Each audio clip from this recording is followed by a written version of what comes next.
اور یہ کوئی ایسی بات نہیں ہے کہ آپ کے ساتھ ایسا کیسے ہو سکتا ہے. سوال یہ نہیں، سوال یہ کہ ایسا کیوں نہیں ہو سکتا. کروڑوں سال کی تاریخ میں آپ کوئی ایک مثال ایسی پیش کریں کہ سورج بنا لیا گیا ہو، چاند بنا لیا گیا ہو، آسمان بنا لیا گیا ہو. اب جتنی سائنسی ترقی کا دارومدار ہے، یہ آسمانی ترقی کا دارومدار جتنا ہے وہ سیاروں کے اوپر ہے. ہزاروں سال پہلے پتہ نہیں کس طرح لوگوں نے سوچا، ایک ستاروں کے نام متعین کر لیے گئے.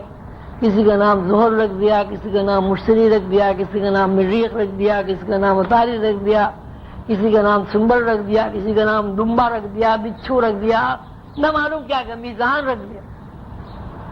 اب یہ جو نام رکھے گئے ہیں ان کی وجہ تسمیہ بھی عجیب مذہقہ خیز ہے، نہایت بیوقوفی کی.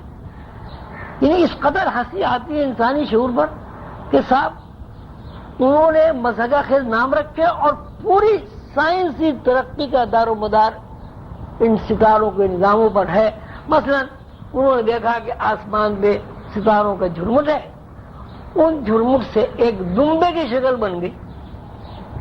انہوں نے ایک متعین کر کے ایک جگہ جو انہوں نے بار بار دیکھا اس کے بروج بنایا اور کیا بنایا، اس کے بعد اس کا نام دمبا رکھ دیا. دمبے کو کیا کہتے ہیں انگریزی میں؟ ارے یار ستارے کو جدی نہیں، جدی تو عربی میں کہتے ہیں. اچھا، اسی صورت سے انہوں نے ایک ستاروں کا جھرمٹ دیکھا، اس جھرمٹ سے جو شکل بنی وہ بچھو کی بنی، اس کا نام عقرب رکھ دیا. اب دیکھیے کتنا مذہقہ خیز بات ہے کہ ستاروں کے جھرمٹ کے نام جو ہے زمینی مخلوق کے نام پر رکھے جا رہے ہیں. یعنی بات آسمان کی ہو رہی ہے اور وہ قیاس کر کے نام زمینی رکھ رہے ہیں. اب انہوں نے دیکھا کہ وہ ستارہ ایک وہ ہے، ستاروں کا جھرمٹ ہے، وہ ترازو کی طرح ہے، اس طرح انہوں نے میزان رکھ دیا. تو یہ جو عقلی شعور اس وقت دنیا میں رائج ہے، جس کے تحت ایجادات بھی ہو رہی ہیں، یہ ایجادات دراصل شعوری ترقی اس بنیاد پر تو آپ کہہ سکتے ہیں کہ اللہ تعالیٰ نے جو چیزیں زمین کے اندر پیدا کی، زمین کے اندر ہر موجود چیز میں اللہ تعالیٰ نے کوئی نہ کوئی صلاحیت رکھی. جیسے ابھی آپ نے اس میں پڑھا کہ لوہا ایک معدنی چیز ہے، معدنیات میں ہی آتا ہے لوہا.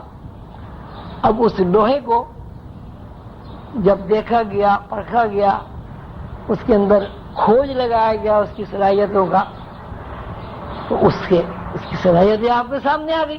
لیکن پھر وہاں مسئلہ یہی زیر بحث آتا ہے کہ اگر زمین میں لوہا موجود نہ ہوتا یا زمین میں موجود لوہے کے اندر جو صلاحیتیں ہیں ان کو کھوج لگانے کے لیے انسان کے پاس دماغ نہ ہوتا، یا لوہے کی صلاحیتوں کے اوپر ریسرچ نہ کی جاتی، تو لوہے کا فائدہ سامنے نہیں آتا. لوہے کی موجودگی، لوہے کے اندر صلاحیت ہے، اور ان صلاحیتوں سے بنی ہوئی مختلف اشیاء میں بھی یہی بات سامنے آتی ہے کہ کوئی ہستی ہے جس ہستی نے اس کائناتی سسٹم کو چلانے کے لیے بے شمار وسائل فراہم کیے ہیں، بے شمار چیزیں بنائی ہیں، اور ان میں ہر چیز جو ہے وہ اپنی مخصوص صلاحیتوں سے جانی پہچانی جاتی ہے، اور مخصوص صلاحیتیں جو ہیں اس کے اندر وہ پابند ہے کسی ایک قانون کی. یہ بھی بہت زیادہ غور سے لگتا ہے. مثلا امرود ہے، اب امرود کے درخت پر امرود ہی کیوں آتا ہے؟ اس کا مطلب یہ کہ امرود کا جو درخت ہے وہ پابند ہے اس بات کے لیے کہ اس پر امرود ہی لگے گا. مثلا انار کے اوپر انار ہی کیوں لگتا ہے؟ اس کا مطلب یہ ہوا کہ انار کے اوپر اس لیے انار لگتا ہے کہ انار کی صلاحیت ہی یہ ہے کہ اس کے اوپر انار لگے. پھر ان کی خاصیتیں، مثلا امرود کی خاصیت الگ ہے، انار کی خاصیت الگ ہے. اب یہ نہیں ہو سکتا کہ پپیتے کی خاصیت اور امرود کی خاصیت ایک ہو جائے. یہ بھی نہیں ہوتا کہ آم کی خاصیت اور جلیبی کی خاصیت ایک ہو جائے. تو اس کا مطلب ہے کہ جو چیز موجود ہے وہ بھی محتاج ہے اپنے ہونے پر، اور اس کی جو صلاحیتیں ہیں وہ بھی کسی واحد ہستی کے کنٹرول میں ہے. روحانیت اصل میں ایک ایسی طرز فکر ہے کہ جس میں تفکر ہے، سوچ وچار ہے. پہلے اپنی ذات کے بارے میں سوچنا، پھر یہ سوچنا کہ ذات کی فیڈنگ کس طرح ہو رہی ہے، یہ سوچنا، پھر یہ کہ ذات کو جو چیزیں فیڈ کر رہی ہیں ان کی صلاحیتیں کیا ہیں، وہ کس طرح نشو و نما پا رہی ہیں، کس طرح ان کا وجود زیر بحث ہے.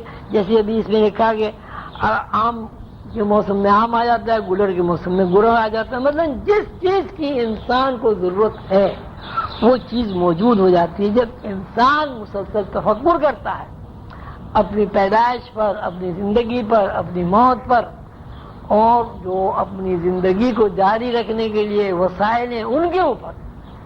تو ایک ہی بات مجھے سمجھ میں آتی ہے کہ کوئی ہستی ہے جس نے یہ ساری چیزیں تخلیق کی، اور جو ہستی ان ساری چیزوں کو سنبھالے ہوئے، اور جو ہستی ان چیزوں کو اس لیے مسلسل اور متواتر تخلیق کر رہی کہ انسانی زندگی قائم رہے. تو انسانی زندگی قائم رہنے کے لیے تفکر کے نتیجے میں یہی بات آتی ہے کہ ہماری زندگی میں جو بھی کچھ ہے، وہ پانی ہو، ہوا ہو، سانس کا اندر آنا ہو، سانس کا باہر نکلنا ہو، جسم کے اندر خون کا دوڑنا ہو، اعضاء رئیسہ ہوں جیسے دل ہے، گردے ہیں، پھیپھڑے ہیں، دماغ ہے، آنکھیں ہوں، یعنی کوئی چیز ایسی نہیں ہے جیسے کسی آدمی کی آنکھ پھوٹ جائے. اب کوئی سائنس ایسی نہیں ہے کہ وہ آنکھ کو واپس لے آئے. کسی آدمی کا دماغ الٹ جائے، اب کوئی ترقی سائنسی، کوئی دوا ایسی نہیں ہے کہ دماغ واپس آ جائے.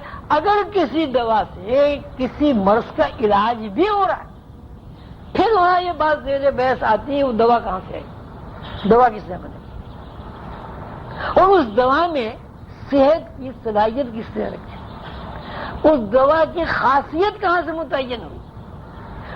نتیجہ یہ پھر آپ کا ذہن اللہ کی طرف جائے گا.